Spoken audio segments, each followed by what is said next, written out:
What's up, guys? JR Raymond back again, and I'm actually coming to you from Mid-County Lanes where Cashier's Round is currently going on. And I wanted to make this video last night while I was still infuriated with how everything finished up. And for those of you that follow me on Facebook, you will know that I bowled 132 points the last game to fall from 60 over, 53 over, something like that, to out of the cut. It only took 43 over. So I literally needed 190 that last game to get into the Cashier's Round. And here's what's frustrating about the whole thing. I make the post about it, and I'm kind of just, at that point, it's over, it's done. I'm just kind of giggling a little bit about it now. It sucks, it is what it is, catch a bad pair. And then people just don't get it. They're like, well, why didn't you just throw a straight ball? Or, you know, I hope you're not making excuses. And it's like, you know what? Let me try to explain something to you. Let me try to explain something to everybody, kind of give you a little bit of inside info on how it is out here. Sometimes there's variables that we can't control. There's a lot of things that you just can't do. And I know you know, people are going to say, well, you should be able to adjust. You're a professional. You should be able to make the adjustment. And that's true. You should. But you don't get any time to be able to figure out the right adjustment because it's all a guess for the most part. Now,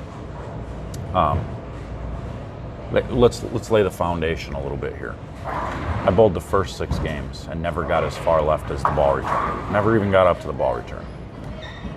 That last game started and I threw my first shot. It hooked immediately and somehow sat and wiggled there in stone 9. Okay, no big deal. That tells me I could probably just move a little bit to the left, right? So I do. Stone 9, make the spare. Move a little bit to the left, make like a 2-1 just to see if I can't get away from that early hook. It hooks early again and I 4-6-7. Okay, well that's different.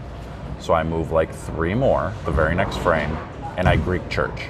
Same thing. Get my count, go up on the next lane, make another 4-board move. So now we're at, what is that, 4, 7, 9 boards in 3 frames that I've moved.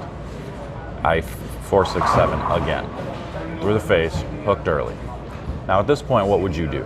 I need 190. I'm now spare, open, open, open. What am I gonna do? I can't now start throwing spare balls up the middle of the lane because I've got 3 opens. I now need a 4 or 5 bagger to make up for it to even get to 190. So you continue to try to guess. You continue to try to figure it out. So I move and I move a whole zone left and I buck it. So I make the spare and then I make a small move back and I forget what I did. But it went through the face. Oh, I 3-6-10. Went through the face and I 3-6-10. So now I'm trapped. Now what do I do? You know, you change balls, you do all this kind of stuff. Now at this point, I need every single strike all the way out just to bowl 190. Like it's just, you get caught in these situations sometimes and it seems easier when you're on the outside and you're watching, like, oh, why didn't you just do this? Or why didn't you watch the pair before? I did. I got to the pair and watched the last few shots. For whoever was, I mean, everybody's ball roll is different. That's the thing. So the guys who were bowling there before, their ball, you know, nobody bowled 200 on that pair before. So I knew it was going to be a rough pair, but I didn't think it was going to be that bad to where I was going to shoot less than 190 because my bowling ball reaction was actually pretty good throughout, you know, the first couple of games, or the first 6 games, we'll call it, or at least game 3, 4, 5, and 6. It was pretty good once I was able to move a little bit further left. Because I bowled 220, 220, 210 those 4 games going into that last game, so it wasn't like I bowled bad. Didn't miss any makeable spares. I only had 3 splits leading into that last game, 3 open frames leading into that last game in the first 6 games, and then all of a sudden I split 3 times in a row and have a total of 5 opens on that game. So, you know, sometimes things just happen and there's nothing you can do. You catch a bad pair. And one of the variables was the crosses, it's weird. Like we go skip 1, skip 2, skip 1, move 1, and then it was like skip 3, and then the last game we skipped 5. You know, just some random skip 5 out of nowhere. And when you're only skipping 1 or 2, you stay in the same group of people. And then when you skip 5, you move to a whole different group of people who are probably playing the lanes a whole lot different. And after talking to people, those middle pairs that we bowled on at the end, A lot of the guys started really far left on the fresh, and that's what caused some issues. So in hindsight, could I have gone right? Possibly. But again, you don't have time to make that decision. You don't have time to make a correct guess. Like, it's literally a guess. And people don't realize or think, and people think it's just, we should just know what to do. And that's just not always the case. If you catch a pair like that, I hate to say it, but 99% of the guys out here are going to guess incorrectly, because that's just a bad pair. Unless they have some deep inside info where somebody was watching and they know that for some reason, hey, you need to move about 15 left on this lane. It doesn't happen.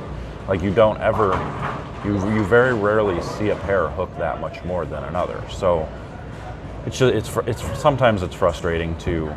And I know I should just take it with a grain of salt when people make comments like, you know, oh, you should have done this or you should have done that. Yeah, I mean, I get it. Like, it is what it is. It's bowling. It's the unfortunate part of this game is there's an awful lot of variables that make it to where it's really, really difficult, and it is a lot of a guessing game. You know, this game's an awful lot about matching up bowling ball wise with your release and your ball speed and all that stuff. And if you don't, out here, you're in trouble. You're in thick trouble. So I don't know, just kind of wanted to give you guys an update on that and let you know what was going on there. But you guys can see the score, you can see what happened. It wasn't a very fun time, but that's okay. We're leading into a couple of really good events coming up in Coldwater, Ohio. It's one of my favorite events. You know the scores are going to be super low there. You know what to expect. It always takes minus in that cut. So we're gonna do some practice tomorrow. We're going to get the practice in tomorrow, and then we're going to go up there on Tuesday and get some more practice in. So get ready for Wednesday. We got actually official practice on Wednesday, and then we bowl on Thursday, Friday. So, and then we got Aurora coming up in Chicago, the Chicago area. Sean Rash's fall swing tournament, or summer swing tournament. We're bowling 3 different tournaments in that place. So it's going to be fun. It's going to be interesting. We'll see what happens. But I'm looking forward to it.